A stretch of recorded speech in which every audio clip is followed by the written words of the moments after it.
तो कोई दिख नहीं रहा। आत्मा कहाँ दिखाई देती है सर, सीधी अटैक करती है। सर यहाँ पर बल्लू, सरिता और ईशा, इनमें से कोई होना ही चाहिए। सरिता जी हैं भी या नहीं किसी को कुछ नहीं पता सर। लोग तो यहाँ तक कह रहे हैं कि सरिता जी की मौत हो चुकी है। यहाँ हुआ तो है कुछ।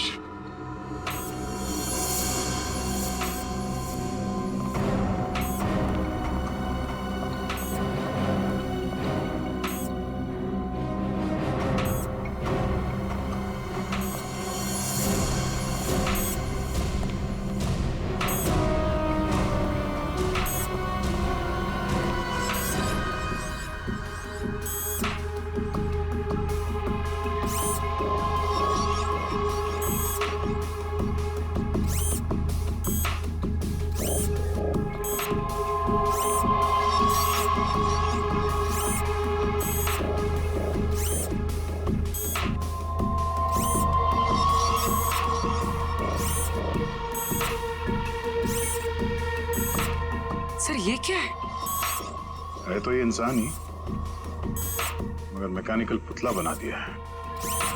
खुद ताली बजा रहा है।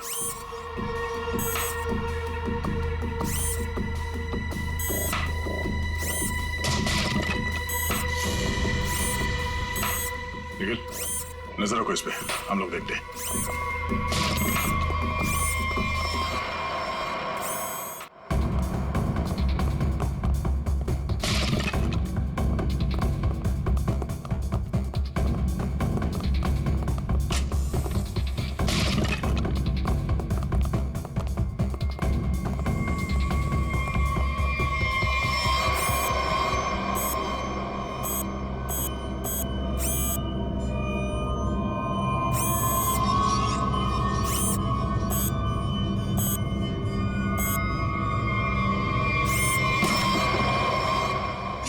ये क्या है?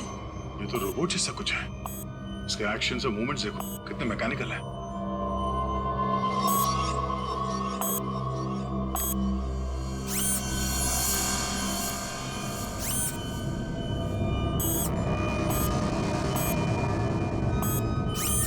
सर ये यहाँ आए कैसे और इन्हें रोकेंगे कैसे? इसे तो टेक्निकली रोका जा सकता है। ये क्या है? पूरी नजर रखना इस पे।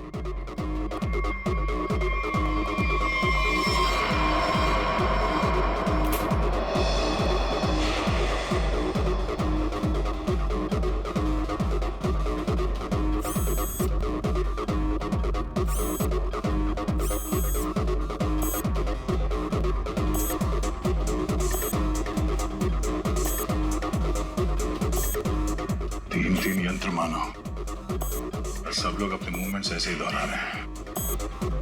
कौन है ये लोग और इन लोगों के साथ ऐसा किसने किया?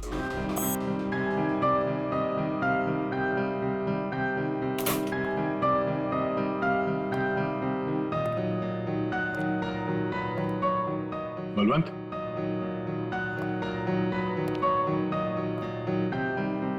बल्लू, बल्लू,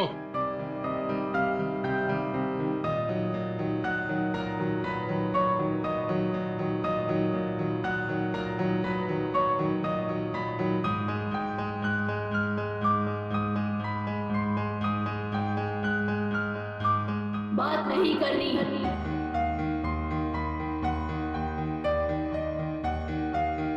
क्या हो गया तुम्हें? और तुम्हें लड़की की आवाज में बात क्यों कर रहे हो? और ये तुम्हारे कपड़ों पे ये खून कैसे? हाँ? बल्लू इधर देखो, मैं तुमसे कुछ बात कर रहा हूं, मेरी तरफ देखो।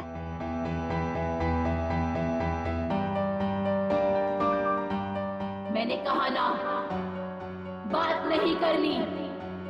पियानो बजाते वक्त मैं किसी से बात नहीं करती। मुझे गुस्सा आता है और फिर मैं सबको मार देती हूँ, मार देती हूँ।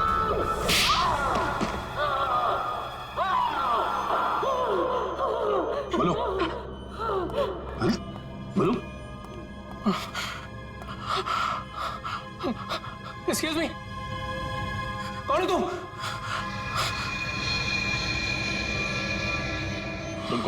हाथ ऊपर। देखिए आप गोली मत चलाना, गोली मत चलाना, ये मेरा ही घर है, आप गोली मत चलाना, मारना मत मुझे आप प्लीज। तुम्हारा घर है ये? हाँ, ये मेरा घर है। क्या खेल खेल रहे हो तुम यहाँ? हाँ? और तुम्हारे घर में ये सब लोग कौन है? शायद ह्यूमन मशीन्स हैं जो तुम्हारे इशारे पे नाच रहे हैं। क्यों? सर ये क्या कह रहे हैं आप?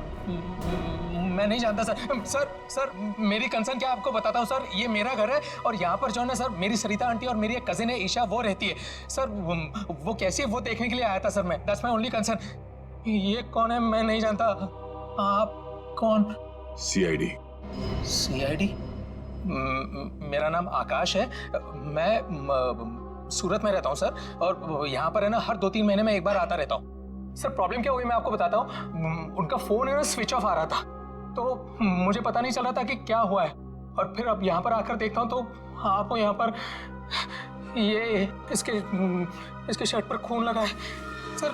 मेरी आंटी और ईशा को इसने कुछ किया तो नहीं ना सर, इसने मार तो नहीं डाला ना उन्हें सर?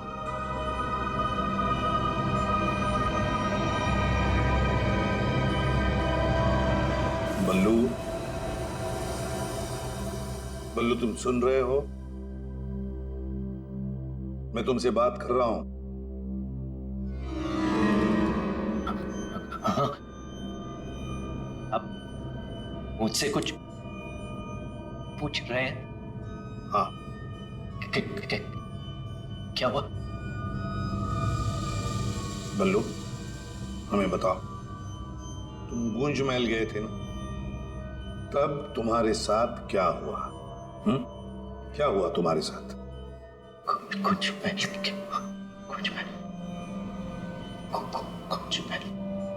तुम ईशा को म्यूजिक सिखाने गए थे ना वहां पे? वहां पे क्या हुआ था? सरिता और ईशा कहाँ हैं? सर मुझे समझ नहीं आ रहा है कि आप लोग इसे इतना प्यार से क्यों पूछ रहे हैं। Is a criminal. सर इसी ने मेरी आंटी और ईशा को कुछ किया है, और वहां पर आपको जो इंसानी पुतले मिले थे ना, सब इसी का किया जा रहा है। शक तुम्हारे ऊपर भी है। तुम्हारे घर में मौत का खेल चल रहा था और तुम्हें मालूम तक नहीं।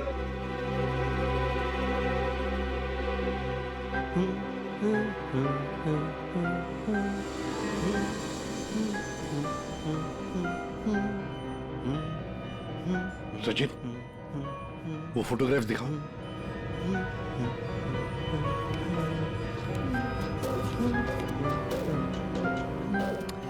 इन तस्वीरों को ध्यान से देखो, बताओ कौन है ये लोग और इनका ये हाल किसने किया? ये सब लोग जिंदा है। ये लोग तुम्हें जिंदा लगे? हाँ, जिंदा। मुझे बताया गया था कि ये रिश्तेदार हैं और म्यूजिक सुन रहे। ये झूठ बोल रहा है सर, इनमें से कोई मेरा रिश्तेदार नहीं है। सर ये ड्रामा कर रहा है, सबको मार दिया और अब क्या बकवास कर रही है? तुम्हें चाय के लिए कहा था ना, चाय किधर है? हाँ? ये ईशा कुछ बोल क्यों नहीं रही? ये अकेला क्यों ताली बजा रहा है? हाँ? मम्मी को बोल देता हूं, रुकूं या भाग जाऊं? कितना बड़ा और डरावना घर है। सर आप मेरी बात सुनिए सर, ये पूरा का पूरा पागल हो चुका है। He's a psycho killer। Bablu क्या हुआ था कल जब तुम ईशा को म्यूजिक सिखाने गए थे? कुछ याद है वहां पे क्या हुआ था? हा? क्या हुआ था वहां पे?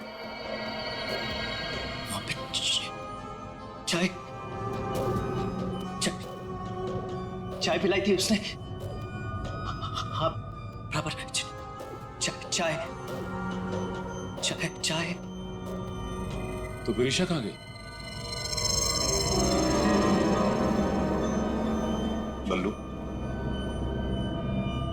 बल्लू, किसका खून था तुम्हारे कपड़ों पर? हाँ? फिर दया पर हमला क्यों किया तुमने?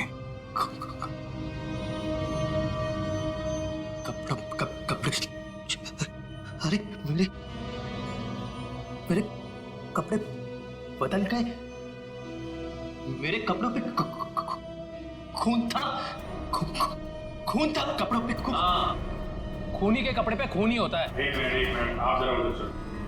चुप रहिए, बीच में बोलिए मत। चाय लेके आओ। ईशा को ये आदमी तो किसी भी सवाल का जवाब ठीक ठीक दे नहीं रहा।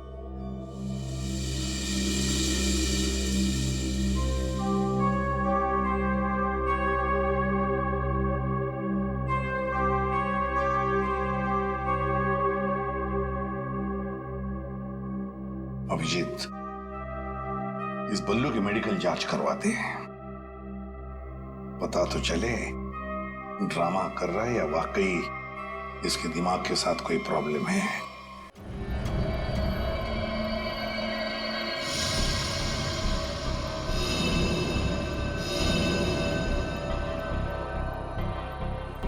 बल्लू की कमीज पर एक लड़की का खून लगा हुआ है।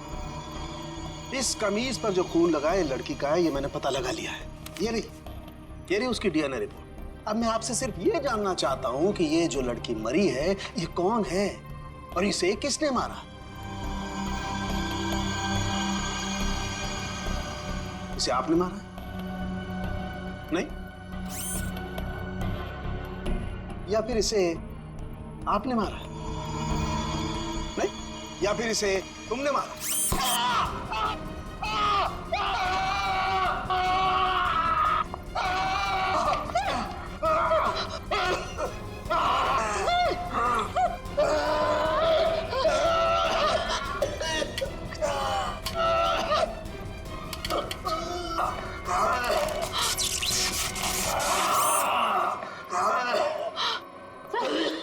ठीक हो?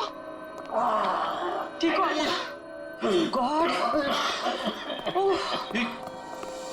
क्या हुआ? सर इस पुतले के हाथों में सर की गर्दन अटक गई थी। बहुत जल्दी छूट गया। हाँ, छोड़ दिया, बहुत जल्दी छोड़ दिया, क्योंकि ये पुतले ना तो मशीन है ना ये पुतले पूरी तरह से इंसान है। तो फिर ये कि ये टैक्सीडर्मी और रोबोटिक का मिला जुला रूप है। सर, ये टैक्सीडर्मी और रोबोटिक्स क्या होता है? पंकज, टैक्सीडर्मी एक कला है जिसमें जानवरों की खाल को एक खास किस्म के केमिकल में प्रिजर्व करके उनमें भूसा भर करके उनको एक आकार दिया जाता है। इन तीनों के साथ भी ऐसा ही किया गया। इंसान की खाल को केमिकल में प्रिजर्व करके लकड़ी के पुतलों पर चढ़ाया गया है। लेकिन सर, ये सब करना तो गैर कानूनी। उन्हीं गैर कानूनी काम ही तो करता है। यार सालुंखे, ये इंसान तो नहीं है, फिर भी ये ताली कैसे बजाते हैं, हमला कैसे करते हैं? इन तीनों के दिमाग में एक मशीन फिट कर दी गई है। इसका कंट्रोल खूनी के हाथ में, और खूनी ने उस मशीन के जरिए इनके चारों तरफ एक खास घेरा निश्चित कर दिया है। कोई भी इंसान उस घेरे के अंदर आकर के कोई मूवमेंट करता है, ये चालू हो जाते हैं, अपना काम करने लगते हैं। एक्टिव हम लोग भी तो आसपास घूम रहे हैं डॉक्टर साहब। नहीं, इन तीनों की मशीन को मैंने डीएक्टिवेट कर दिया था। वहां उस पीछे वाले में कुछ गलती रह गई। अब बॉस, और ये एक्टिविटी इनकी मेमोरी में पहले से फिट है। और इतना ही नहीं बॉस, इनके अंदर और भी बहुत कुछ है। आओ दिखाता हूं। ये देखो, लकड़ी का बुरादा, कॉटन और इसके ऊपर इंसान की चमड़ी। बनाने वाले ने तो बना दिया बॉस, लेकिन वो भूल गया कि इंसान की चमड़ी में और जानवर की चमड़ी में एक खास फर्क होता है। इंसान की चमड़ी जानवर जैसी मोटी नहीं होती है, इसीलिए उसे कितना भी केमिकली ट्रीट कर लो, कितना भी केमिकल में डाल लो, वो इंसान की चमड़ी जैसी नहीं रह सकती है। इसीलिए इनकी चमड़ी जो है जगह जगह से सिली हुई। फिर भी टिक नहीं रही है। और दूसरी बात, ये सारी चमड़ियां ज्यादा पुरानी नहीं है, बस कुछ ही दिन पहले इन्हें मारकर निकाला गया है। पर उस घर का तो कोना कोना छान मारा गया था, एक भी ऐसी लाश नहीं मिली जिसकी खाल उधेड़ दी गई हो। वो कहीं और बनाता है ये ह्यूमनॉइड, अपने घर पर नहीं। तीनों की कोई मिसिंग रिपोर्ट नहीं है, कोई आईडी वगैरह नहीं मिली। हैं कौन ये लोग? तारिका जी, ये जो कपड़े पहने थे इन लोगों ने, उनसे कुछ पता चला आपको? कुछ खास नहीं, तीनों के कपड़े से बस एक लेबल मिला है, किसी टीएल टेलर का लेबल है। TL Taylor?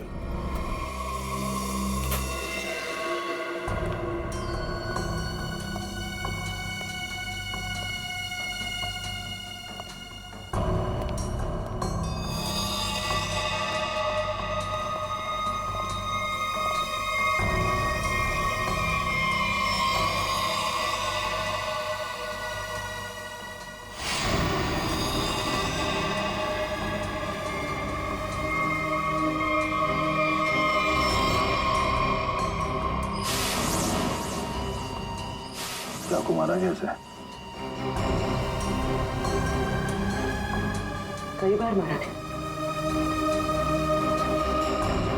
सर। बल्लू के कपड़े पे जो खून के छींटे थे, कहीं इस लड़की के तो नहीं? ये तो बल्लू ही बताएगा। मुंजी, असली बात यह है कि गूंज महल में से एक लाश मिली हमें, एक लड़की की लाश। ये है वो लड़की। क्या आप जानते हैं इसे? किन्नी है ये, मेरे बेटे की दोस्त। ये मर गई क्या? तो ये बल्लू उस लड़की को जानता था सर? और मोहन जी, बल्लू के कपड़ों पर गिनी का खून है। मोहन जी, आप प्लीज थोड़ा वेट करिए, हम आपको बुलाते हैं। एसीपी सर, मैंने बल्लू की सारी रिपोर्ट्स पढ़ ली हैं। डॉक्टर सालुंखे से भी बात हुई मेरी। बलवंत के खून में ऐसे ड्रग्स हैं जिससे इंसान सच और झूठ के सपने के अंतर को नहीं समझ पाता। उसे उस वक्त जो कहा जाए उसे वही सच लगता है। तो क्या डॉक्टर साहब, ये बलवंत ड्रग के इन्फ्लुएंस में किसी को मार भी सकता है? जी, ऐसा हो भी सकता है और नहीं भी। हमने बलवंत को कुछ मेडिसिन्स दी हैं। आधी बेहोशी की हालत में हम बलवंत के दिमाग के माध्यम से वापस गूंज महल जाएंगे। क्या तुम मुझे सुन पा रहे हो बल्लू? हाँ। गुड। अब एक काम करो, अपनी आंखें बंद करो और ठीक उसी तरह वापस गूंज महल जाओ जैसे तुम पहली बार गए थे। बोलो ईशा, क्यों बुलाया? वो मेरे पास एक नौकरी है तुम्हारे लिए, करोगे? नौकरी? हाँ, तुम म्यूजिशियन हो ना, पियानो बजाते हो, मैं जानती हूँ। मैं तुम्हें 50,000 रुपए दूंगी।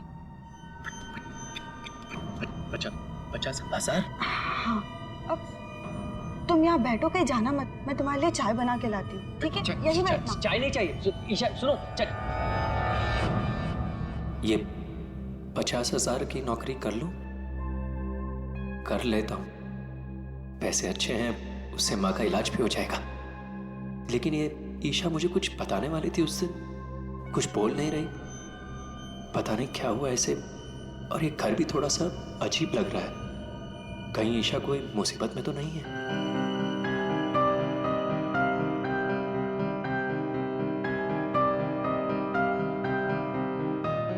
शायद यही ईशा की आंटी है, सरिता जी।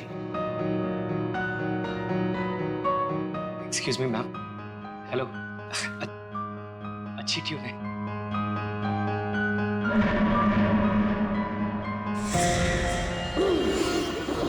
नहीं छोड़ूंगी। छोड़ो। नहीं छोड़ूंगी। छोड़ो। अरे क्या कर रहे हो? नहीं छोड़ूंगी। संभालो उसे, मार डालेगा वो डॉक्टर को। नहीं छोड़ूंगी। संभालिए आप इसे। नहीं छोड़ूंगी। बल्लू, ये लड़की की आवाज में क्या बात? डॉक्टर साहब, नहीं छोड़ूंगी। पकड़िए आप इसे। किसी को नहीं छोड़ूंगी।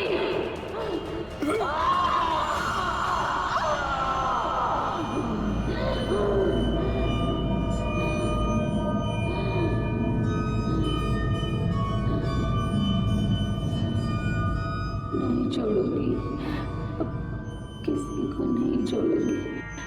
पुतला बना दिया। परेशान कर दूंगी।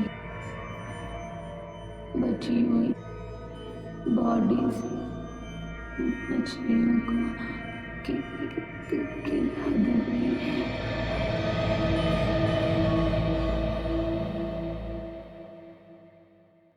डॉक्टर साहब, क्या हुआ क्या है इसे?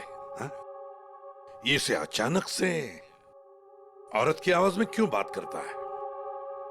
जब तक बल्लू पियानो तक नहीं पहुंचा था तब तक ये ठीक था, लेकिन जैसे ही इसके दिमाग में पियानो की आवाज सुनाई दी, ये कोई और बन गया। आपके कहने का मतलब है कि पियानो की आवाज सुनते ही ये बल्लू अपने आप को खूनी औरत समझने लगता है। मतलब ये किसी के वश में है, किसी ने हिप्नोटाइज किया है इसे। क्या लगता है आपको डॉक्टर साहब? हाँ, ये टेलर्स का पता चल गया सर, जिसने तीनों मानव मशीन के लिए कपड़े बनाए थे सर। अच्छा, टीएल टेलर्स।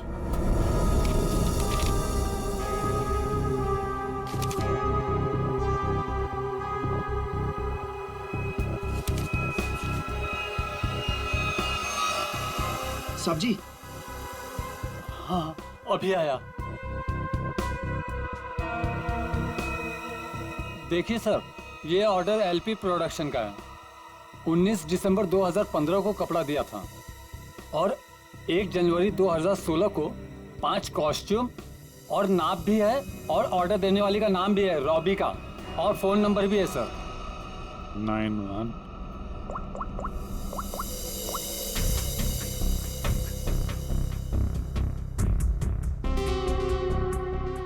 सर, फोन बंद है।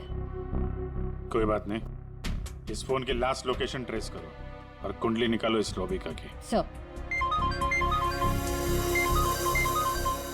हाँ साळुंखे साहब।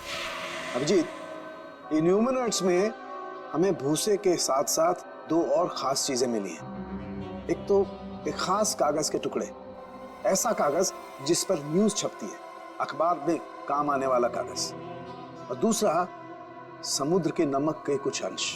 Thank you very much Salunkhe साहब। क्या हो सर? एक कारखाना ढूंढो जहां पे अखबार को छापने का कागज बनता, और वो जगह समंदर के करीब हो।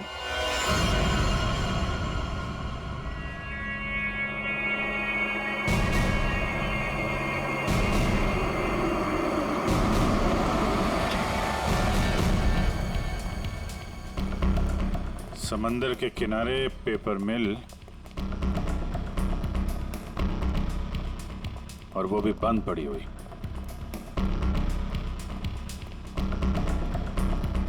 सर यहाँ पे ये पेपर और ये पेड़ की छाल और वहां पर कपड़े, यहाँ तो वो हर वो चीज मौजूद है जो मानव मशीन के अंदर भरी गई है। सर, हो सकता है उस क्रिमिनल के काम करने की जगह यही हो जहां वो पुतले बनाता था। क्या पता वो अभी भी कहीं आसपास ही हो। मगर वो जगह कहाँ है? यहाँ तो सिर्फ पुतले में भरने का सामान है ना। वो टैक्सी डमी की जगह और वो रोबोट बनाने की जगह, वो कहाँ है? पुतलों में भरने का सामान यहाँ है, तो वो जगह भी यहीं कहीं होगी। ढूंढो।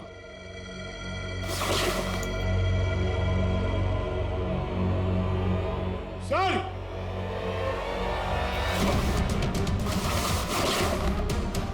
सर! माय गॉड,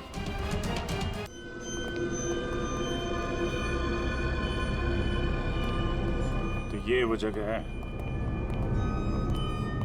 जहां पे ह्यूमन मशीन बनाई जा रही है।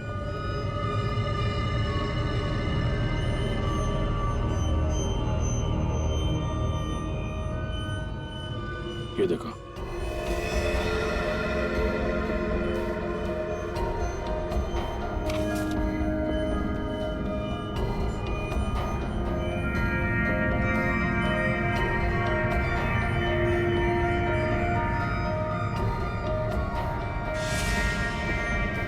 पूरा मैकेनिज्म है यहाँ पे।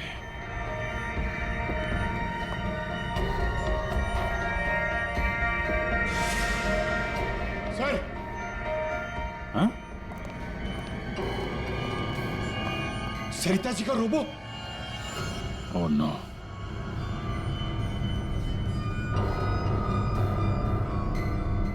सर, जल्दी ईशा, सर खूनी ने इसका सारा खून निकाल दिया। इसकी सांसें भी बहुत धीमी चल रही हैं। इसको हॉस्पिटल लेके चलो जल्दी, एम्बुलेंस को फोन करो। हेलो, सरिता को तो उसने रोबोट बना दिया, अब इसका भी वो हल करने वाला था। सर, रोबिका की लोकेशन का पता चल गया। आज तो हद हो गई। कब से वैनिटी में इंतजार कर रही हूँ। कोई मुझे सीन समझाएगा या फिर मैं पैकअप अनाउंस कर दूं। काजल, काजल, कहाँ हो तुम? नहीं चाहिए मुझे काजल। सॉरी रोबिका मैडम, एक्चुअली वो स्क्रिप्ट में थोड़ा सा चेंज हुआ है। व्हाट? सीन में चेंज हुआ है? लास्ट मिनट में डायलॉग्स कैसे याद करूंगी? एनीवे, स्क्रिप्ट दो। मैम, एक्चुअली जो सीन होने वाला है ना, वो स्क्रिप्ट आपके को स्टार के पास है। How can you do this? तुमने स्क्रिप्ट मुझसे पहले को स्टार को दे दी। तुम जानती हो ना मैं कौन हूँ। शो क्विट कर दूंगी 1 मिनट में। टीआरपी नीचे और शो बंद। बोलो, क्विट करूं? एनीवे, कहाँ है वो को स्टार? मैम, वहाँ आपका नया को स्टार आपका वेट कर रहा है। ओके, अभी मजा चखाती हूँ उसको।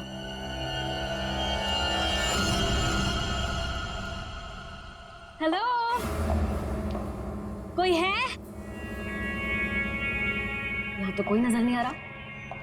हेलो, कोई है यहाँ पर? हेलो, हेलो, कोई है? पता नहीं ये काजल भी ना यहाँ क्यों भेज दिया मुझे।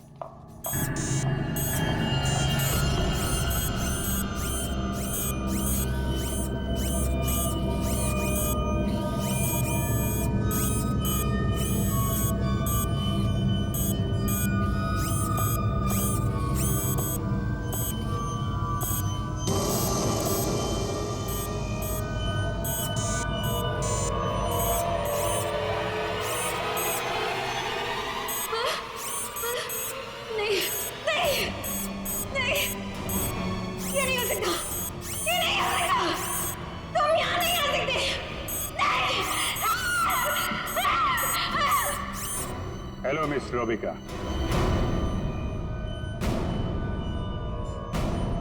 कौन हो तुम सब? और ये सब नाटक क्या है? हमें छोड़िए, आप ये बताइए कि आपने ऐसा क्यों कहा कि ये यहाँ नहीं आ सकते? आप जानती हैं ना? वो मैं डर गई थी, इसीलिए मेरे मुंह से कुछ भी निकल गया। सच बोलिए, सीआईडी से हम लोग। सीआईडी? जी हाँ। इन मशीनी मानव के पीछे क्या कहानी है?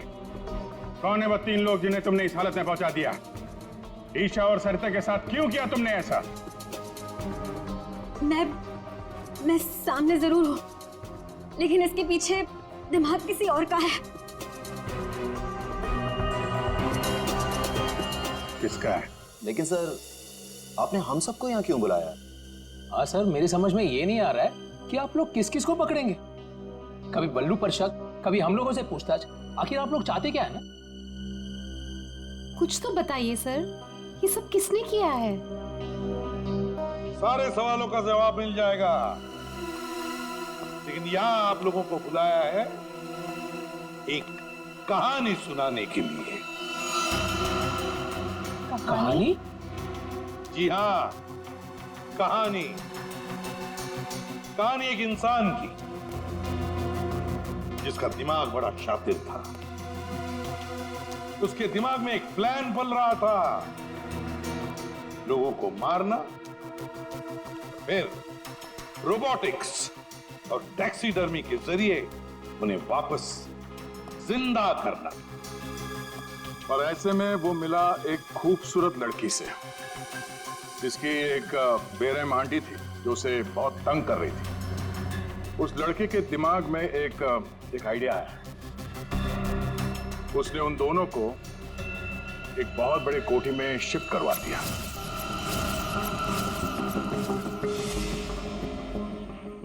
Thank you so much. और फिर उस लड़के ने उस सुंदर सी लड़की को पहला झटका दे दिया। उसने उस लड़की की आंटी को मार डाला, इसी घर में, इस तरह। लड़की की आंटी बन गई। इस लड़की का पहला कामयाब आविष्कार। उसके बाद में उसने कुछ लोगों को और भी अपने एक्सपेरिमेंट का निशाना बना दिया। पर हैरानी की बात यह है कि वो सब उसके वो दोस्त और कलीग्स थे जो उसके साथ विदेश में काम करते थे।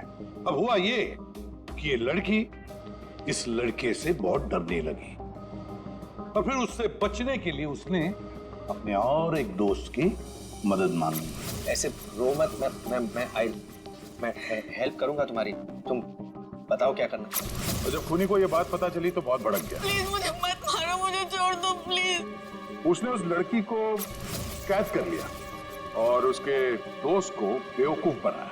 उसने उसे ये एहसास दिलाया कि ये सब कुछ जो हो रहा है वो उसी की वजह से हो रहा है। तो तुम जैसा बोलोगे मैं वैसा करूंगी, प्लीज मुझे जाने दो। और उस बेचारी लड़की ने अपने मददगार दोस्त के चाय में ड्रग मिलाकर उसे हिप्नोटाइज करना शुरू कर दिया। मैं जैसा बोलूंगी तुम वैसा ही करोगे, मेरी हर बात मानोगे तुम, है ना? दिलचस्प कहानी। सर ये कहानी तो इस घर की और बल्लू की है। हाँ, सरिता, ईशा और उस खूनी की कहानी है ये। लेकिन सर वो खूनी कौन है? वही तो, खूनी कौन है कौन खूनी?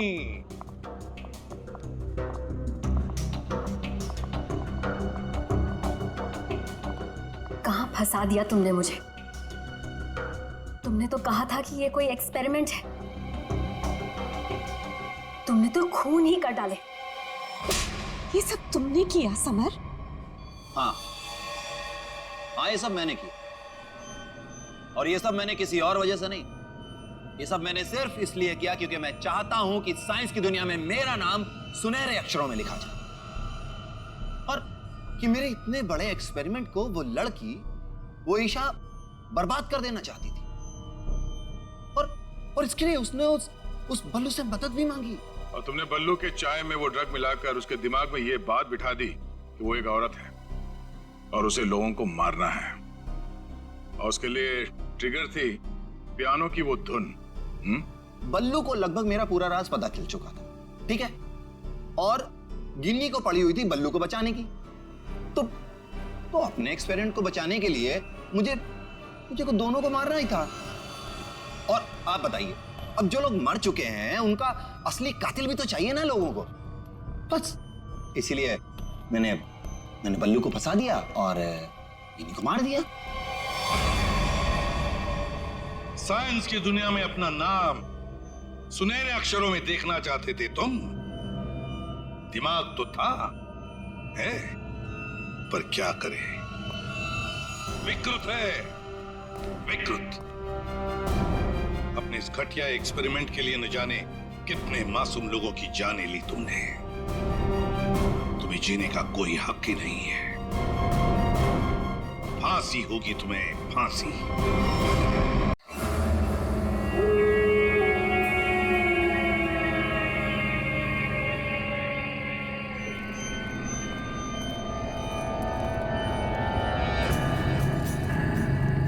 अरे वो देखो, वो घर आने वाला है, उसकी तरफ देखना भी मत। हाँ, मैं तो जोर से भाग लूंगा आंखें बंद करके बस। हाँ, और फिर कहीं गिर जाएगा टकरा के। तो फिर मैं करूं क्या?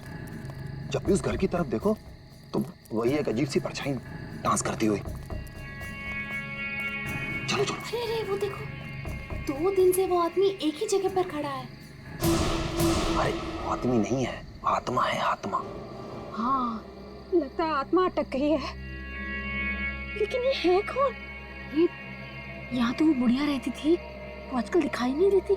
शायद मर गई है या कहीं गायब हो गई है। अरे तो फिर यार रह कौन रहा है? उसकी तो एक भतीजी भी थी। अरे हाँ, दोनों यही रहती थी। अब दोनों की दोनों गायब है, लेकिन कहाँ? पकड़ो यार, आज मैं देख के ही आता हूँ क्या है। क्या? आ रहा हूँ। समर प्लीज, पागल हो गया क्या? समर, अरे रुको ना, मैं आ रहा हूँ। यहाँ जाना। प्लीज रुको, मैं आ रहा हूँ। ओके। क्या कर रहा है तू? इसको ना कुछ ज्यादा हीरो बनने की आदत है। समर प्लीज मत जाओ। समर, समर,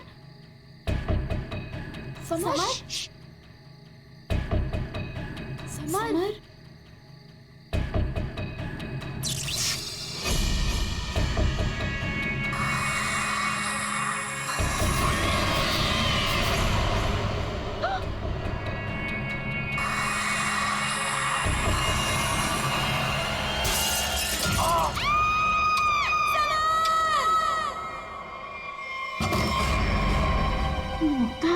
क्या हुआ बेटा? माँ,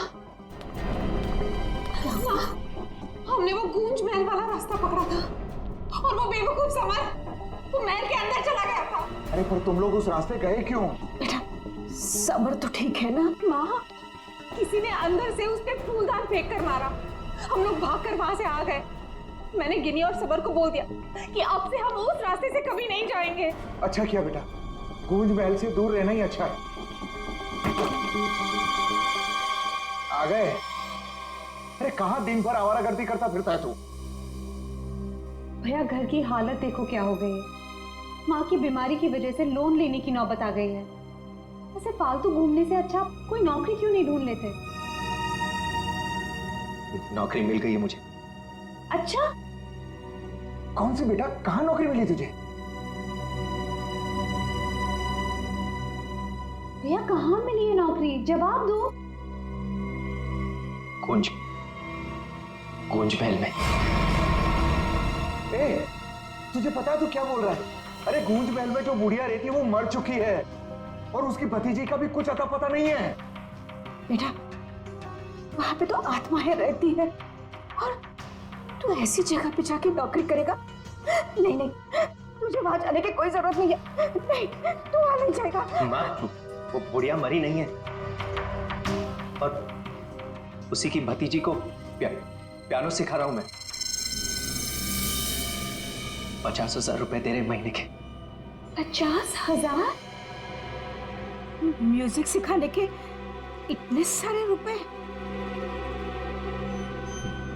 माँ मैं ये 50,000 रुपए एडवांस। अब हमारी सारी मुसीबतें खत्म। भैया भैया पता है आज रात को हमारे साथ क्या? म्यूजिक सिखाऊंगा मैं पैसे कमाऊंगा। म्यूजिक सिखाऊंगा, पैसे कमाऊंगा। ये लड़का कभी किसी की नहीं सुनता। तुम देख लेना, कोई कोई मुसीबत ला के रहेगा एक दिन ये। बल्लू को नौकरी मिल गई और उसने मुझे बताया भी नहीं। और ये ऐसे अजीब से बर्ताव क्यों कर रहा है? वो देखो देखो कैसे कैसे अपने आप से बातें कर रहा है। पता नहीं किससे बातें करते रहता है। बल्लू बल्लू। हाँ हाँ हाँ, मुझे जाना होगा समर। बल्लू हमारी बात तो सुनो। मुझे काम के लिए लेट हो रहा है। गूंज महल में मेरा इंतजार हो रहा है। बल्लू बल्लू मेरी बात सुनो, वहां मत जाओ। मैं नहीं जानता कि तुम क्या कर रहे हो, लेकिन वहां जाने का खतरा है। ये देखो मेरे साथ क्या हुआ है।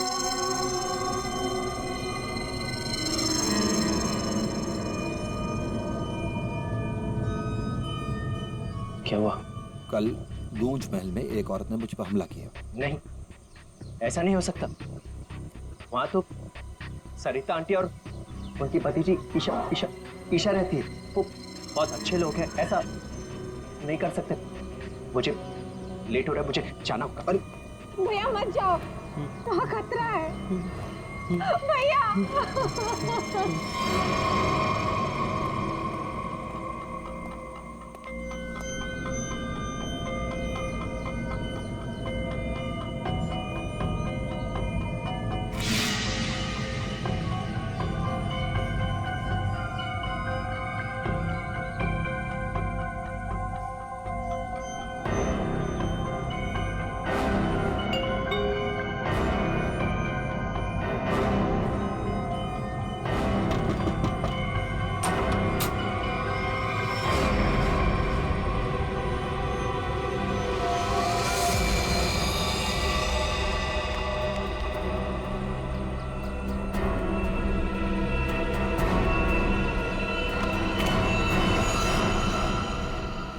लड़के से सारी उम्मीद ही छोड़ दी है। पता नहीं कैसी नौकरी है, नौकरी है भी या नहीं। देख, मेरा बेटा आया होगा, देख तो।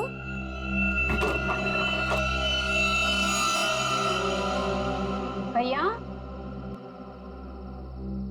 भैया,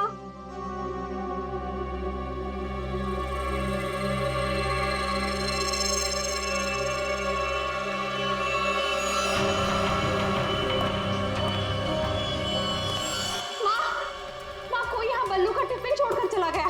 बल्लू को कुछ हुआ तो नहीं ना?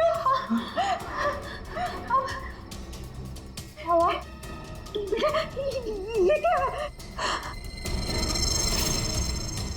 कौन? अरे, कौन कैसे खोला?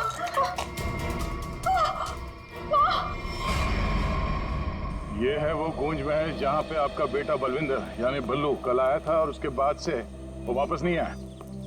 यहाँ पे 2 औरतें रहती हैं, एक बुजुर्ग औरत सविता देवी और उसकी भतीजी ईशा है। और आप लोगों के हिसाब से वो लोग कुछ अजीब है, राइट? सर, ये पूरा घर ही अजीब है। यहाँ की खिड़कियों से रोशनी चमकती है, साए दिखते हैं, यहाँ से गुजरने वाले लोगों पर चीजें फेंककर हमला करते हैं। पता नहीं मेरा भाई कैसे फंस गया यहाँ। बल्लू यहाँ नौकरी करता था? जी हाँ, और इसी घर से मेरे बेटे का खाने का डिब्बा वापस आया था, खून से भरा। और सर, जब पता लगाने के लिए मैं अपने दोस्तों के साथ यहाँ आई थी तो हमने दरवाजा खटखटाया, आवाजें लगाई, डोरबेल बजाया, लेकिन किसी ने जवाब नहीं दिया। सर, यहाँ मेरे बेटे के साथ जरूर कुछ हुआ है। उन लोगों ने जरूर कुछ किया है सर।